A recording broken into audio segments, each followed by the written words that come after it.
यूनस और आप देख रहे हैं प्रोग्राम वुमेन फेलोशिप। तो अजीज़ों, इस प्रोग्राम में हम औरतों के मतलब सीखते हैं कि औरत एक दूसरे की औरत का या बेटी या माँ का किरदार कैसा होना चाहिए। तो इसी तरह आज हमारे साथ मौजूद है प्रोफेसर अल्ताफ फजली साहब। तोजीबा साहब, वेलकम टू आवर शो। तो आज हमें क्या सिखाएंगे इसमें? कलाम खुदा में से आज हम सीखेंगे नाज़रीन, बड़ा ज़बरदस्त छोटा सा लेकिन बहुत पावरफुल करैक्टर है बुजुर्गा हन्ना का। कलाम खुदा में से मुक़द्दस लूका की ये दूसरा बाब है, 36वीं से 38वीं आयत तक हम इन आयत को पढ़ते हैं और फिर देखते हैं। कलाम खुदा में लिखा है, और आशा के कबीला में से हन्ना नाम फनोएल की बेटी एक नबिया थी। वो बहुत उम्र रसीदा थी और उसने अपने कुंवारपन के बाद 7 बरस एक शोहर के साथ गुजारे थे। वो 84 बरस से बेवा थी और हैकल से जुदा ना होती थी, बल्कि रात दिन रोज़ों और दुआओं के साथ इबादत किया करती थी। और वो उसी घड़ी वहाँ आकर खुदा का शुक्र करने लगी और उन सब से जो यरूशलेम के छुटकारे के मुंतज़र थे उसकी बाबत बातें करने लगी। कलाम खुदा को पढ़ा और उसने जना हम सबके लिए बाइस से बरकत हो। खुदा का शुक्र। आमीन। नाज़रीन, पावर इन प्रेयर जी, आप जानते हैं कि वुमेन फेलोशिप कहना ये चाहता हूँ कि जिस हम औरत के तलक से, जिस बेटी के तलक से, जिस ईमानदार खतून के तलक से हम सीखने वाले हैं, वो पावर इन प्रेयर के तलक से बहुत मशहूर है। कहना चाहता हूँ कि उसकी दुआ जो है, उसकी पावर जो है, उसकी कुदरत जो है और उसकी बरकत जो है वो बाइबल मुक़द्दस में बहुत मशहूर है। खुदा का कलाम ये बयान करता है कि आपके सामने हमारी जो हवाला आपने तलावत किया है ये क्रिसमस के दिनों का हवाला है और आमतौर पर उन दिनों ये हवाला ज़्यादा पढ़े जाते हैं, क्योंकि बुजुर्गा हन्ना का किरदार उन लोगों के अंदर के साथ शामिल है जिन्होंने खुदावंद यीशु मसीह को अपनी आँखों के साथ देखा।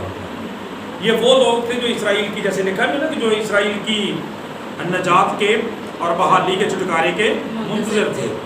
खुदा का कलाम बयान करता उनके साथ बातें करने लगी, तो ये भी निजात दहिंदा का इंतज़ार करने वाली थी। नाज़रीन, बड़ी खूबसूरत बात इस करैक्टर के वसीला से, इस बहन के वसीला से, इस बुजुर्गा के तवज्जुह से हमें सिखाई गई है कि खुदा का कलाम ये बयान करता है कि जो लोग खुदावंद के मुंतज़र रहते हैं, खुदावंद उन्हें कभी शर्मिंदा नहीं होने देता। और इसका ज़रा इंट्रोडक्शन देखिए, इस बेटी के बारे में लिखा है कि फनूएल की बेटी एक नबिया थी। वो उम्र रसीदा थी, यानी बूढ़ी हो चुकी थी। अपने कमारपन के बाद 7 वर्ष एक शौहर के साथ गुजारे थे, यानी शादी की थी, 7 वर्ष के बाद बेवा हो गई। और खुदा का कलाम बयान करता है उसके बाद उसने एक बड़ा ज़बरदस्त डिसीजन लिया है, बड़ा ज़बरदस्त फैसला किया है। और वो फैसला क्या है कि वो 84 वर्ष से बेवा थी और हैकल से जुदा ना होती थी, बल्कि लिखा है दिन और रात दुआओं और रोज़ों के साथ इबादत किया करती। कितनी खूबसूरत बात है, कितनी खूबसूरत बात है कि जब हम अपने किसी काम में, अपने वक्ती तौर पर किसी मंसूबे में नाकाम हो जाए, फेल हो जाए, तो बजाय इसके कि हम उस पर मातम करना शुरू कर दें, आंसू बहाना शुरू कर दें, वावेला करना शुरू कर दें, एहतजाज करना शुरू कर दें, रोना चलाना शुरू कर दें या नशाबाजी शुरू कर दें, कितनी खूबसूरत बात है कि हम हैकल में चले गए। वो हैकल में चली गई है।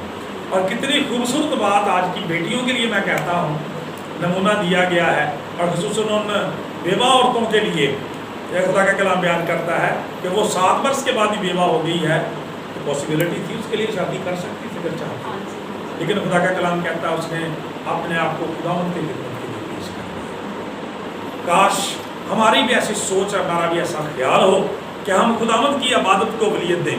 खुदा का कलाम बयान करता है उसने अपनी बाकी ज़िंदगी को ऐसी इशरत में गुजारने के बारे में नहीं सोचा, किसी कारोबार के बारे में नहीं सोचा, नशे के बारे में नहीं सोचा। खुदा का कलाम बयान करता है, बल्कि खुदा के पाक कलाम में लिखा है हैकल से जुदा ना, और 84 साल से उसकी ये रूटीन थी। कितनी खूबसूरत बात है हमारे बुजुर्गों की, हमारी माओं की, बेटियों की ऐसी ज़बरदस्त ज़िंदगियाँ होता है। उनका बढ़ापा खुदावंद की ज़रूरी में गुजरे।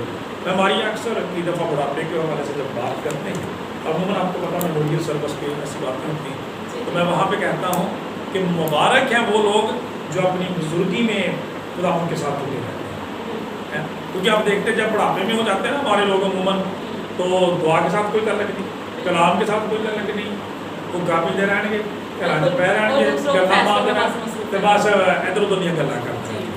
कितना खूबसूरत फैक्टर सानू दिता गया कि जिस घर के बुजुर्ग खुदा नाल प्यार करने वाले हों, खुदावंद की इबादत बुजुर्गी बुजुर्गी बयान करने वाले हों, तो खुदा कितनी बरकत देता। वो लिखा रात दिन रोज़ों और दुआओं के साथ इबादत किया करती थी। बुजुर्ग है 84 साल से अपनी रूटीन बना ली है खुदा के लिए, खुदा के हुजूर जो है वो इबादत करना है, रोज़ों में ठहरना है, दुआ बंदगी खुदा के हुजूर करते रहना है। और फिर खुदा का कलाम बयान करता है उसकी दुआ का, उसके रोज़ों का अजर देखें कि खुदा का पाक कलाम बयान करता है जब खुदा का बेटा पैदा हुआ, खुदावंद यीशु मसीह आए, और इससे पीछे हम इसी किस्म की एक और शख्सियत का जिक्र भी मारिया पढ़ते हैं जिनका नाम शमऊन है। वो भी उनके बारे में भी लिखा है कि वो भी खुदावंद के मुंतज़िर थे। इसलिए जब उन्होंने खुदावंद यीशु मसीह को देखा अपनी गोद में, तो खुदा का कलाम बयान करता है कि खुदावंद हाँ मेरी आंखों ने तेरी निजात देख ली है, ऐ मेरे मालिक अपने खादम को अपने कौल के माफिक सलामती से रुखसत हो जाने का हुक्म कर, क्योंकि मेरी आंखों ने तेरी निजात देख ली है। ये अगर ये उनको एजाज़ मिला है, उन्होंने जब यीशु मसीह को देख लिया तो वो मौत से भी नहीं डरते, क्योंकि वो कहते थे कि हम हमेशा की ज़िंदगी के मालिक को देख लिया है। तो खुदा का कलाम कहता है उसी तरह से ये एजाज़ हन्ना को भी मिला है। और मैं हमारी यह समझता हूँ ये उसकी पुरखलूस, उसकी जवानी की उस इबादत का अजर है, उसकी उस मोहब्बत का खिदमत का अजर है जो वो हैकल के अंदर करती रही है। उसको खुदा के बेटे का दीदार नसीब हुआ है, खुदा के बेटे के साथ उसकी मुलाकात हुई है। और खुदा का कलाम बयान करता है उसने फिर क्या किया है, शुक्रगुजारी की है खुदा के हुजूर। खुदा का कलाम बयान करता है नाज़रीन, काश वुमेन फेलोशिप के इस प्रोग्राम के तरफ से कहना चाहता, काश हमारी बेटियाँ जिस तरह से हन्ना खुदावंद के साथ फेलोशिप रखने आज की बेटियाँ खास कर, तो जिस तरह से खुदा के साथ फेलोशिप रखने वाली थी, हैकल में जाने वाली थी, इबादत करने वाली थी, खुदा के काम करने वाली थी, उसी तरह से हमारी बेटियां भी खुदावंद के साथ फेलोशिप रखी। विमेन फेलोशिप का मतलब रफ़ाकत ख़वातीन का मतलब जो है वो अगरचे आपस में रफ़ाकत भी है उनकी, लेकिन बुनियादी तौर पर इस प्रोग्राम का मकसद जो है वो खुदा के साथ फेलोशिप है। Basically women fellowship to God, खुदा के साथ, विमेन फेलोशिप विद गॉड, खुदा के साथ फेलोशिप करनी है, खुदा से रफ़ाकत रखनी है। और फिर देखिए कितने एजाज़ मिलते हैं, निजात दहिंदा को देखने का शरफ आपको मिलता है। खुदा का कलाम बयान करता है और उसी घड़ी वहाँ आकर खुदा का शुक्र करने लगी। और फिर खुदा का कलाम कहता है जब निजात दहिंदा से मुलाकात कर मिल लिया तो जो यरूशलेम के छुटकारे के मुंतज़िर थे उन सब से बड़ी तसल्ली की बातें करने लगी, उसके बारे में बताने लगी। यानी फिर एवेंजलिज्म शुरू कर दिया हमारी यहाँ, यानी पहले इबादत करती है, कलाम पढ़ती रही, जब निजात दहिंदा से पढ़ लिया फिर मनादी भी शुरू कर दी, फिर एवेंजलिज्म शुरू कर दिया, मसीह के बारे में बताना शुरू कर दिया है। और काश मैं चाहता हूँ कि हमारी माओ बहनों बेटियों बुजुर्गों का किरदार भी ऐसा ही, ताकि खुदावंद के नाम को इज्जत और जलाल मिले। लिहाजा वुमेन फेलोशिप के इस प्रोग्राम के तवज्जो से ये कहना चाहता हूँ कि हन्ना के खूबसूरत किरदार को अपना लें, खुदा के कलाम, खुदा के पाक कलाम के मुताबिक कि अपनी जवानी के दिनों में अपने खालिक को याद करें, ये ईमानदारों के लिए है। और खुदा का कलाम ये बयान करता है, खुदा का कलाम ये बयान करता है कि जो लोग जवानी में खुदा की इबादत करते हैं बेसिकली वही बड़े बड़े एजाज़ात पाते हैं, उनको ही बड़े बड़े अनामात और अजर खुदा की तरफ से मिलते हैं, बड़ी खिदमत उनको मिलती है। खुदा का कलाम ये बयान करता है। इसलिए हमारे एक शायर ने बड़ी अच्छी बात की, जवानी के दिनों में जो मसीह को शाद करते हैं, जवानी के दिनों में जो खुदा को याद करते हैं, मुबारक वो जवान हैं जो मसीह को शाद करते हैं। इसलिए ज़रूरत है इस किरदार को अपनाएं, इसके मुताबिक अपनी ज़िंदगियाँ बनाएं। खुदा के नाम से आमीन। जैसे कि मैं भी खुदा की खिदमत में हूँ, तो खिदमत कर रही हूँ, मुझे भी बड़ी खुशी होती है इन बातों से जी, जो हमारी मुक़द्दस औरतें हैं खुदाम में बयान किया गया जब उनको पढ़ते हैं, सुनने से पढ़ने से बड़ी ब्लेसिंग हासिल होती है। जी जी नहीं, बड़ी अच्छी हमारी, हम आपकी खिदमत के लिए आपको सराहते हैं, खुदावंद से दुआ गो खुदावंद आपको बड़ी बरकत दे। आप वाकई अल्लाह का किरदार अदा कर रही हैं, पहले एक बड़ी खिदमत को लेकर चल रही हैं, इस प्रोग्राम को बड़ा अच्छा वो कर रही हैं, इबादत में हमारी मोहब्बत करती हैं, तो यकीनन आपकी ये बड़ी खिदमत है। और मैं आपको इस बात के लिए अप्रिशिएट भी करता हूँ, इनकरेज भी करता हूँ, दुआ भी करता हूँ। और फिर आखिरी बात ये भी कहता हूँ कि फिर अल्लाह की तरह से ये भी आप यकीन रखें कि आपको भी अजर मिलेगा। जी, खुदा हाँ बिल्कुल। और जैसे कि आज की हमारी बेटियां जो टिकटॉक की तरफ बोलती जा रही है, इन हवाले से क्या कहना चाहिए? और ये टिकटॉक का दौर बहुत ज़्यादा, आपने बड़ी ज़बरदस्त बात की। अगर आप कहें कि आपने मेरे दिल की बात की है, कबूल तुम्हारी 100 बातों की एक बात चलना, अपने तजर्बे की बिना पर मैं बात कहता हूँ। नाज़रीन गौर से इस बात को सुनो कि मैं समझता हूँ कि जो नस्ल टिकटॉक की परवरदा है ये हो ही नहीं सकता कि कल इस कदर खतरनाक ये बीज है इस कदर खतरनाक ये जहर है, रूहानी तौर पर ज़िबा कर रहा है कौम को। क्यों?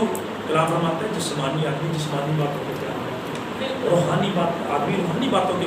आप मानिए सिर्फ ये मत देखें कि आप एक टिकटॉक देख रहे हैं, एक बंदा वहाँ पे हंस रहा है, मजाक कर रहा है दूसरों को, और आदमी तरफ बेसिकली ये इब्लीस से कड़वे दाने बोल रहा है आपकी ज़िंदगी के अंदर से। आप जो कुछ सुन रहे हैं, देख रहे हैं, आपकी आंखों को कैप्चर किया जा रहा है। पिछले दिनों न्यूज़ सुनी कि एक बेटी ने ऐसे जंगल में टिकटॉक बनाने की वजह से बनाने के लिए टिकटॉक में और जंगल में आग लगा दी और आगे वो अपना टिकटॉक बना रही है। तो क्या फायदा उसमें परिंदों का वो घोंसले जला दिए, परिंदे उसमें जानवर बहुत सारे ज़ाया हो गए, दरख्त बहुत सारे।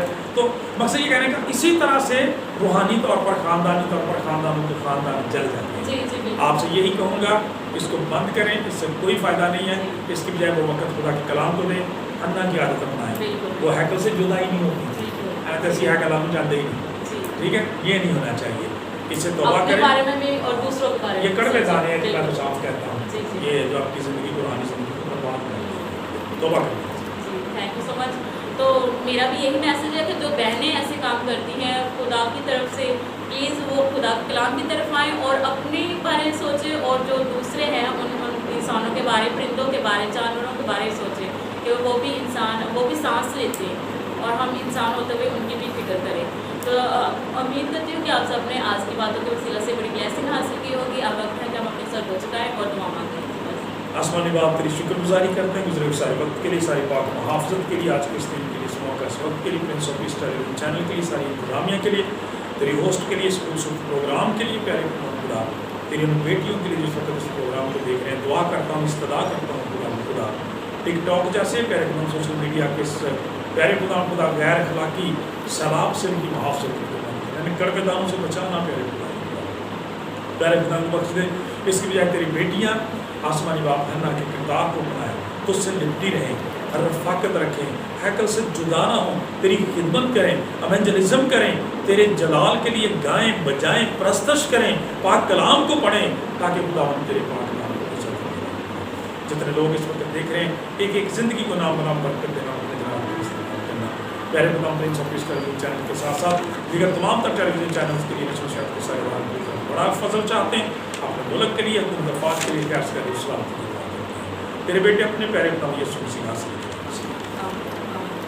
जी थैंक यू सो मच भाई साहब, खुदा आपको इसी तरह अपने चैनल से इस्तेमाल करते हैं। तो जी व्यूअर्स, अब वक्त है कि मुझे इजाज़त दीजिएगा, फिर मिलेंगे अगले प्रोग्राम में। मैं दोस्त God bless you all and keep